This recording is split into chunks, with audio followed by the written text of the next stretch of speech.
Lors d'une chronique sur France Inter, l'humoriste Guillaume Meurice avait qualifié Benyamin Netanyahou de sorte de nazi sans prépuce. Bien sûr, il a été rattrapé par la patrouille et tous les médias l'ont taxé d'antisémite. La directrice de France Inter s'est empressée de se désolidariser. Qualifier n'importe quel représentant politique de nazi est une outrance dont le caractère comique peut être en temps normal questionné. Quand ce représentant est à la tête d'un État juif dont les habitants viennent de subir une attaque terroriste, cet humour est encore plus discutable.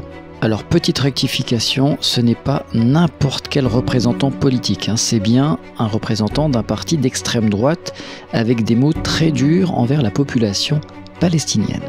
Mais heureusement Guillaume Meurice, tu n'es pas seul. L'ancien athlète Maïdine Mekissi a déclaré « Hitler est un enfant de cœur à côté de Netanyahou ». Il a même rajouté « l'Occident de vrais collabos ». Depuis, le tweet a été supprimé.